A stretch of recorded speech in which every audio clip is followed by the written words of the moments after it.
So here's how we're going to structure the call. First, I'm going to give you a quick summary on how we run community events. And then I'm going to give you kind of an evolution, all the obstacles that we kind of overcame, so that you don't have to make the same mistakes that we did. And then going to teach you how we went from kind of like novice to pro and optimized everything so that you can take like immediate action. You don't necessarily have to build everything out right away, but then, and then we're going to also leave time at the end for like a questions and answer, a little Q&A, so that we can kind of customize it to you, like where you're at, and then what you can do to kind of make that sound good. Yeah, man. Sweet. And also send you the recording too, so you don't necessarily have to remember all this stuff, but notes are always good. Awesome. That's awesome. Thank you. Sweet.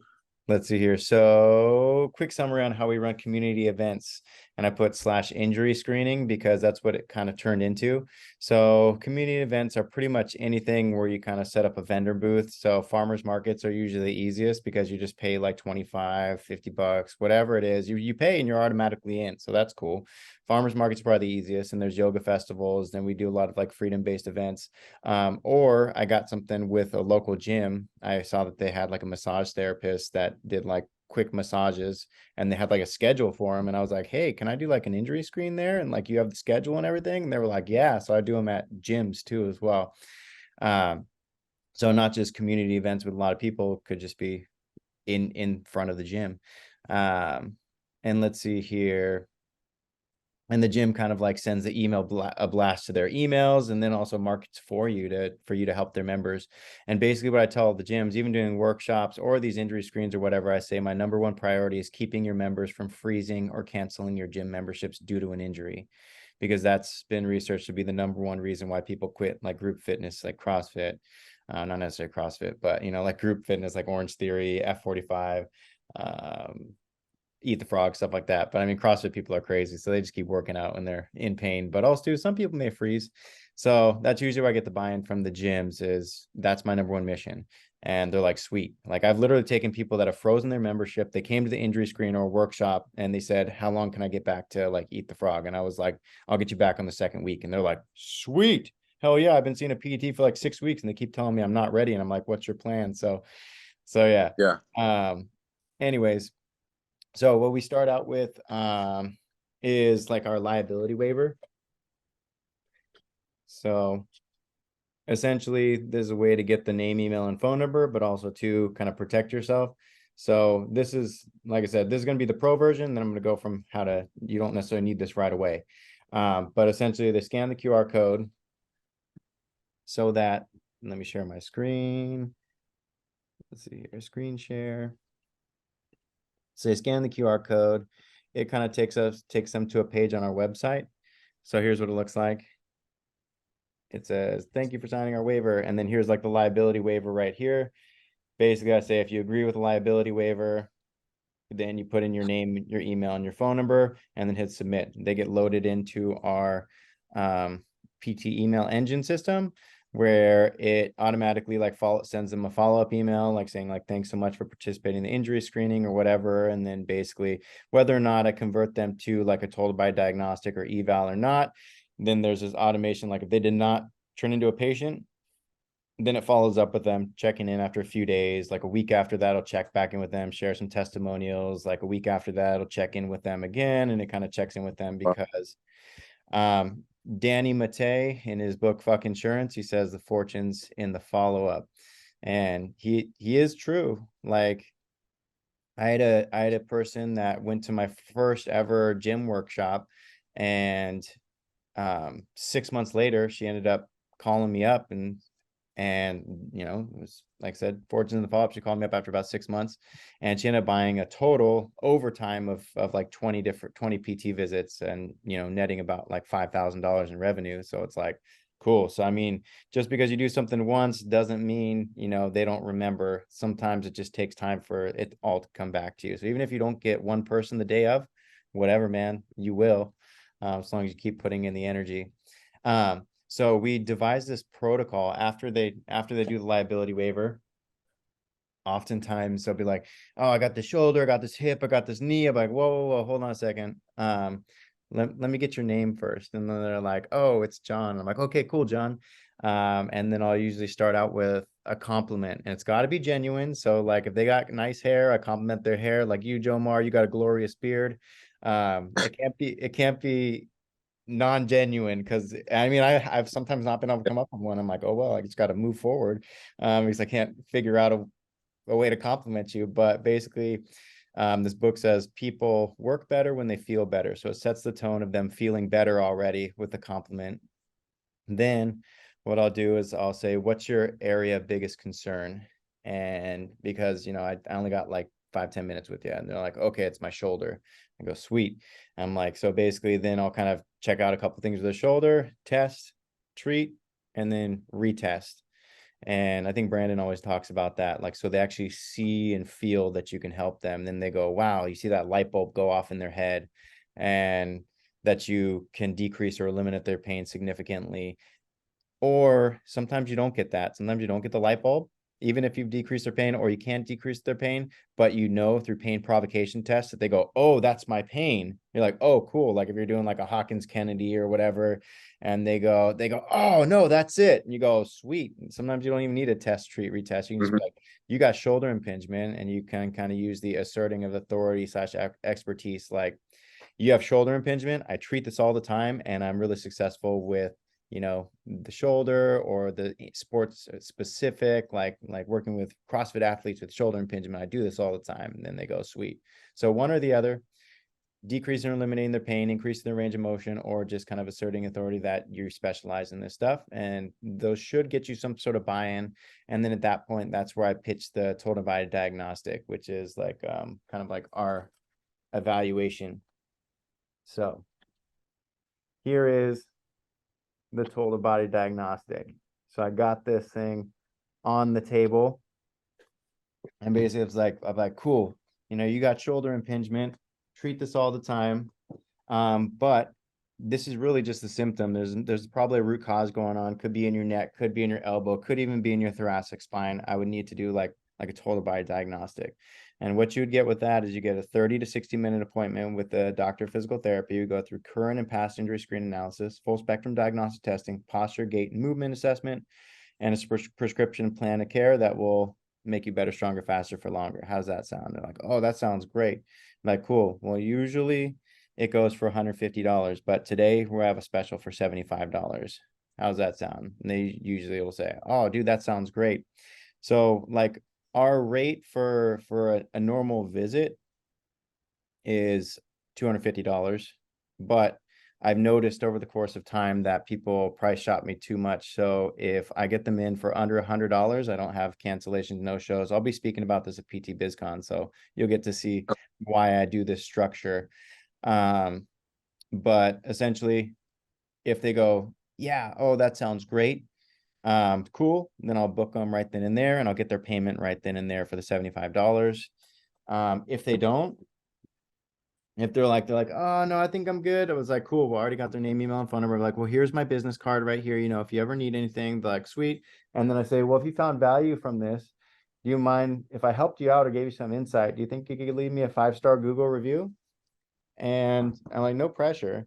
And usually we get an average of like 2 Google reviews. So when we run this protocol, we usually get, after a couple of hours, like 6 new patients. Usually there's like 5 conversions to a plan of care, a package. And we also usually get 2 Google reviews out of it. So it's like, dude, time well spent. So that's where we're at now. Here's how it all kind of began. So here's kind of the evolution and kind of the problems that we've solved over time, between myself and then also Jen. She's kind of helped out a little bit here and there, but it was mostly me in the beginning. So the problems that I solved, that some of the problems in the beginning was like reading Aaron's Cash PT blueprint. He said, do you like get a name, email, and phone number? So it's like, I started out with just getting like on paper, name, email, and phone number. And I was doing a raffle instead of doing like a free injury screening. There's like no value really added to any people, but it's a free injury screening, or no value added. I did a raffle for the total body diagnostic or evaluation. So I got leads, cool, that needed physical therapy on here, But I would only usually get one new patient because they were all trying to win the raffle. So I wouldn't really have time for that. And then I started going, okay, I'm starting to get enough patients. Maybe I just need leads. So I started raffling off an item like a Theracane or like whatever deep blue sticks or something like that, like biofreeze type stuff. And then, well, the problem with that was I didn't really get any new patients and I got less leads because it wasn't really that cool of an item, I don't think, to get their name, email, and phone number. So some of the other problems with like the written sign-in sheet was I couldn't read the email or the phone number or the name sometimes. So it was pretty much worthless, like 20-30% of the time because like I couldn't read it. So basically, and I'll go over this a little bit. Let's see here. Basically, I'd recommend instead of doing like a paper sign-in sheet, like just doing like an Excel document. Do you see this right here? Mm-hmm. It says like name, email, phone number. But basically, if you don't have that like liability right away, like that QR code, that fancy stuff that I have, instead of doing a paper handout, which is, you would get everyone to just type it in on themselves on their own, and then you got your liability waiver underneath to say if you agree with this, then put your name, email, and phone number right here. So that's definitely a way to do it immediately. But let's see here. So finally, we kind of created that protocol that I just told you for the injury screen. Rather than raffling stuff off, rather than trying to give away items and stuff like that, you immediately are able to give value to the patient. They see it, they feel it, and then you get to kind of teach it, and then you get to like pitch them to come on in. Mm-hmm. Let's see here. Some other things that worked was like getting up on stage and like in a group, like everyone's already seeing you, they're hearing you're talking, they're like, oh wow, I totally agree and identify with you. So if you ever have any opportunity to get up on stage and talk like at one of these community events, like I was introduced by this nonprofit organization that I donate to, but they're more invested into my cause, kind of the freedom cause of, getting fired from Kaiser and stuff like that. So they got me up on stage and I got like the most people ever like flood my booth afterwards. Or even like at the gym, like the coaches that have like the biggest following, so the ones that have the fullest classes, you're going to want to like help them out or get to know them somehow, maybe treat them for free, and then they give you an instant testimonial. Or some Mm-hmm. sort of public figure, some sort of charismatic leader. You want people like introducing you. Um, in fact, I've noticed that when people introduce me, instead of me introducing myself, like, hi, I'm Dr. Owen Johnson, I'm a physical therapist, I can help you. For some reason, people like seem to sense this like hard pitch sort of a thing. Mm-hmm. And when someone else introduces me, they're like, hey, this is Owen, he's the best physical therapist in San Diego. They go, oh, really? Oh, that's awesome. And they start asking questions. But when I introduce myself, they don't seem to ask any questions. Like, oh, that's cool. Or I just let it kind of come up naturally, like, hey, I'm Owen, nice to meet you, or whatever. And then they're like, oh, what do you do? And they're like, oh, I do this. What do you do? Oh, I'm a physical therapist. Like, oh, sweet. Hey, I got the shoulder thing going on, so either way you go about it. Okay, so go in novice to pro, like I said, for immediate action, like you don't necessarily have to have a mailer system set up, but if you do, we use the PT email engine, and like I showed you that kind of that QR code, but this is something you can immediately do instead, having the Excel document, and then you can load it in, save it as a CVS file or whatever, copy and paste it in eventually. So you don't necessarily need to have all these fancy automations and stuff like that built out yet. You can always do that later. Um, let's see here, but it is fairly helpful. Um, we have like, I'll show you our setup too. Let's see here. Here's what our setup looks like for any kind of injury screen at the gym, at any kind of community event. So that's what it looks like. We got this sign. We got it from Vistaprint. A lesson that we got to learn is that the pole that goes through here broke, and Vistaprint doesn't make new poles. So we may be going with a different company, or we need to reinforce it with zip ties at the top, middle, and bottom rather than just the middle because the wind blew it and it broke. Anyways, kind of a bit of a squirrel, but that's a lesson that we've had to learn. But basically, Aaron coached me through this stuff. It says like you do the free thing at the top. So if there's any tall people, they can see, people can see over them and see, oh, there's a free thing. Most people make the mistake of putting their logo on top, and no one really cares about your logo. I mean, they do, but they don't. They're more likely they care about the free thing or what they can get out of it, or that you're the answer to their problem. So he says put the logo and who you are last. So then people see the attention, they come up to you. Then I got this cool thing down here that's scan the QR code for a free ebook on pain relief. And you don't necessarily have to have that yet, but that's an added bonus. Sometimes I'm busy and I'm really full. So I do have a sign up sheet there so that people can see that there's a line. And if I'm too busy, sometimes people will come just scan this QR code right here, and then it'll take them to my website, which they'll put in name, email, and phone number for an ebook that I have on there that they can like download. So that's another way for just passer buyers can be like, oh, cool, you're busy. Well, they're in your email system. So that's another thing that's cool, but not necessarily needed right away. Here's that thing that I showed you that had the total buy diagnostic and the Google 5-star review, and then business cards, and then also that liability waiver thing. But like I said, you don't necessarily need all that stuff. It's kind of cool to have. Let's see here. So some things that are important, like the business cards, are super important because, like I said, you just give it to them. People ask for them. Lace Brown said, if you don't even got a card, like I'm not even gonna talk to you. He's like, you're writing your name and phone number on a piece of paper or toilet paper. He's like, I'm just gonna throw that shit away. He's like, you need a card. And like my wife, Jen, she was like, you don't need business cards. And I was like, no, I do need business cards because that's what Lace Brown said. And then like Yeah. the first event that I went to, I gave out a bunch of my cards, and someone called me from the card that I gave them. I gave it to his wife.